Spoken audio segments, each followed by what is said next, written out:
యావత్ ప్రపంచం ఫోకస్ అంతా ప్రస్తుతం ఇజ్రాయెల్ హెజ్బొల్లా యుద్ధంపై ఉంది.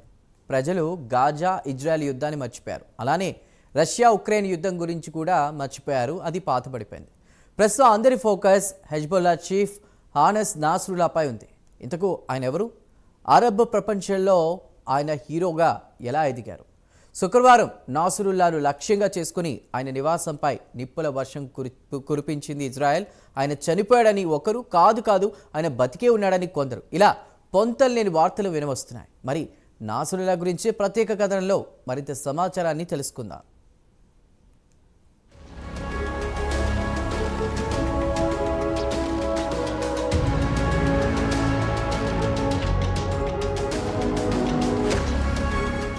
ప్రస్తుతం అరబ్ వరల్డ్లో ఓ హీరోగా వెలుగుతున్న హసన్ నాసరుల్లా విషయానికి వస్తే ఆయన ఓ కూరగాయల వ్యాపారి కుమారుడు.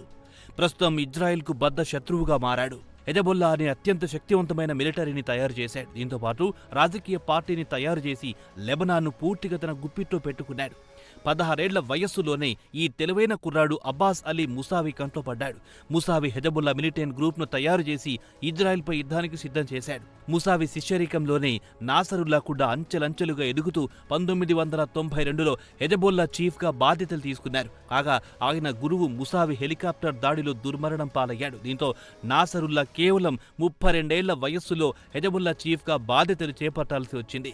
నాసరుల్లా బాధ్యతలు స్వీకరించిన తర్వాత ముసావి కంటే అత్యంత ప్రమాదకరమైన మిలిటెంట్ గ్రూప్గా తయారు చేయడంలో నాసరుల్లా విజయం సాధించాడు.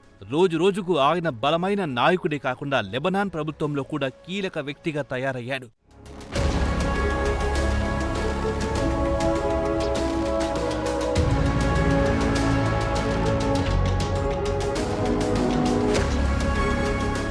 మధ్యప్రాచ్యంలో అత్యంత శక్తివంతమైన నాయకుడిగా నాసరుల్లా ఎదిగాడు. 2006లో ఇజ్రాయెల్తో యుద్ధం మొదలైన తర్వాత నుంచి ఆయన అండర్ గ్రౌండ్లోకి వెళ్లిపోయారు. బహిరంగంగా కనిపించడం చాలా తక్కువే. ఆయనను ప్రత్యక్షంగా చూసిన వారు తక్కువే.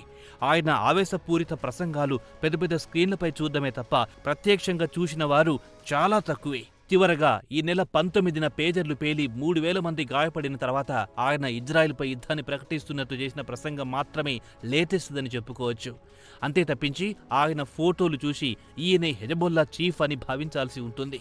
2014లో లెబనీస్ వార్తాపత్రిక ఇచ్చిన ఇంటర్వ్యూలో మాట్లాడుతూ ఇజ్రాయిలీలు నాసరుల్లా ఏకాంతంగా బంకర్లో దాక్కున్నాడని చేసిన వ్యాఖ్యల్ని ఇవన్నీ వట్టి పుకార్లని కొట్టిపారేశారు. తన సెక్యూరిటీ చీఫ్ చెప్పినట్టుగా తాను వ్యవహరించాల్సి ఉంటుందని అల్ అక్బర్ అనే పత్రికతో మాట్లాడుతూ వివరణ ఇచ్చుకున్నారు.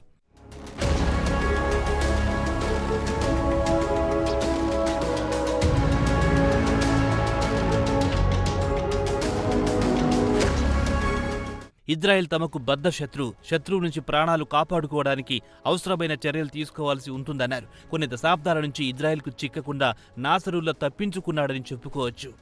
ఎందుకంటే హెజబొల్లాలో అత్యంత కీలక నాయకులను ఇజ్రాయెల్ ఒకరి తర్వాత ఒకరిని లేపేస్తూ పోతోంది. అయితే నాసరుల్లా మాత్రం తనను తాను కాపాడుకుంటూ ముందుకు పోతున్నారు. ఆయనను చావు కూడా కనిపెట్టలేదంటారు. అత్యంత జాగ్రత్తగా ఉంటారన్న టాక్ వినిపిస్తోంది. అయితే ఇటీవల కాలంలో ఇజ్రాయెల్ తన గూఢచార సంస్థ ద్వారా ఎక్కడున్నారో సమాచారం సేకరిస్తున్నారు. తాజాగా శుక్రవారం నాడు హెజబొల్లా ప్రధాన కార్యాలయానికి చెందిన 4 భవనాలను ఇజ్రాయెల్ కూల్చివేసింది. కాగా నాసరుల్లా మాత్రం బంకర్లో ఉన్నాడన్న వార్తలు వస్తున్నాయి. ఆయన చనిపోయారని ఇజ్రాయెల్ అంటుంటే చనిపోలేదంటోంది లెబనాన్.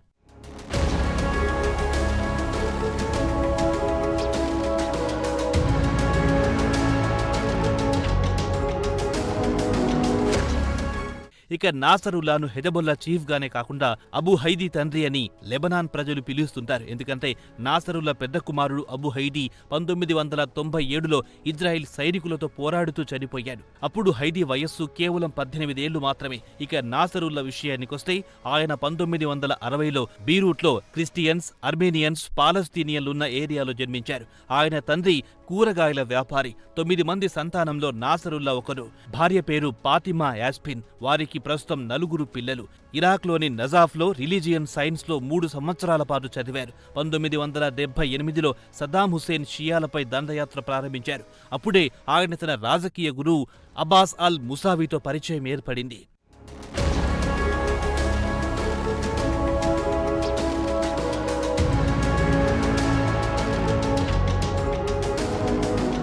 ఇక హెజబొల్లాను స్థాపించింది మాత్రం 1982లో ఇజ్రాయిల్ లెబనాన్ను ఆక్రమించడంతో పాటు పాలస్తీనా లిబరేషన్ ఆర్గనైజేషన్పై దాడులు చేయడం మొదలైన తర్వాత హెజబొల్లాను స్థాపించాల్సి వచ్చింది. ముసావి నుంచి పగ్గాలు చేపట్టడానికి ముందే ఆయన లెబనీస్ రెసిస్టెన్స్ రెజిమెంట్స్ నుంచి పెద్ద ఎత్తున అనుభవం సంపాదించుకున్నారు. 1992లో హెజబొల్లా చీఫ్గా బాధ్యతలు స్వీకరించిన తర్వాత నుంచి నాసరుల్లా సంస్థను మరింత దూకుడుగా ముందుకు తీసుకెళ్లాడు. షియా ఇస్లామిక్ రూట్స్ కలిగిన హెజబొల్లా చిన్న చితిక గ్రూపులను కలుపుకుపోయింది. అలాగే లెబనాన్ రాజకీయాల్లో కూడా ఎంట్రీ ఇచ్చింది. ఇక నాసరుల్లా విషయానికొస్తే ఆయన కూడా కన్జర్వేటివ్ ఇస్లామిస్ట్ లీడర్ అయినా ఆయన మాత్రం మహిళలు బురకా ధరించాలని మత ఛాందసవాదుడిలా వ్యవహరించలేదు. మహిళలకు పూర్తి స్వేచ్ఛ ఇచ్చారు.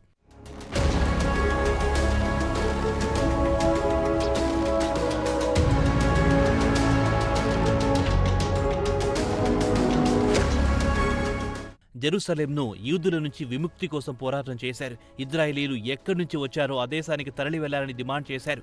ముస్లింలకు పాలస్తీనా ఒక్కతే దేశం, అక్కడి ముస్లింలకు యూదు క్రిస్టియన్లకు కూడా హక్కులుంటాయని అన్నారని న్యూయార్క్ టైమ్స్ వెల్లడించింది. రాజకీయ మిలిటరీ నాయకుడిగా నాసరుల్లా కేవలం లెబనాన్కే కాకుండా పొరుగు దేశాలకు కూడా తన పలుకుబడి విస్తరించింది. 2011లో సిరియాలో అంతర్యుద్ధం జరిగి ప్రెసిడెంట్ బషర్ అల్ అసద్ను తొలగించడానికి పెద్ద కుట్ర జరిగింది.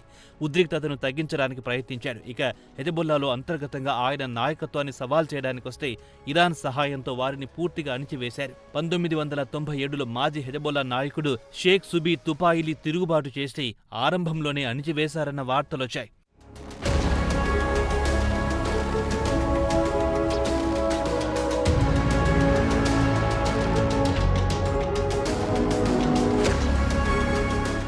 ఇజ్రాయెల్తో జరిగిన యుద్ధంలో ఆయన అరబ్ వరల్డ్ హీరోగా అవతారమెత్తాడు. ఆయన నాయకత్వంలో దక్షిణ లెబనాన్లో ఇజ్రాయెల్ 30 ఏళ్ల పాటు తిష్ట వేసి కూర్చుంది. 2000 సంవత్సరంలో ఇజ్రాయెల్తో పోరాటం జరిపి వారిని తమ దేశం నుంచి తరిమి కొట్టారు. దీంతో మధ్యప్రాచ్యంలో ఆయన హీరోగా ఎదిగారు. అలాగే 2006లో ఇజ్రాయెల్తో 34 రోజుల పాటు యుద్ధం చేసి ఇజ్రాయెల్ను ఓడించాడు. యుద్ధం తర్వాత నాసరుల్లా బింట్ జెబిల్ అనే చిన్న పట్టణానికి చేరుకుని కీలకమైన ప్రసంగం చేశారు. ఇజ్రాయెల్ అత్యంత బలహీనమైంది, సాలెగూడు ఎంత బలహీనంగా ఉంటుందో అంతే బలహీనంగా ఉంటుంది ఇజ్రాయెల్ అని చెప్పుకొచ్చారు. పేరుకే అణ్వాయుధాలని గొప్పగా చెప్పుకున్న బలహీనమైన దేశమంటూ ఇజ్రాయెల్ను తేలికగా తీసుకున్నారు. మరి ఇప్పటి పరిస్థితులు మాత్రం పూర్తిగా మారిపోయాయి. ప్రస్తుతం గాజాను నేలమట్టం చేసింది. ప్రస్తుతం లెబనాన్ వంతొచ్చింది. మరి ప్రస్తుతం ఆయన బ్రతికున్నారో లేదో ఇంకా సస్పెన్స్ కొనసాగుతోంది. కొన్ని రోజులు ఆగితే తప్ప వార్తలు వెలికొచ్చే అవకాశం లేదు.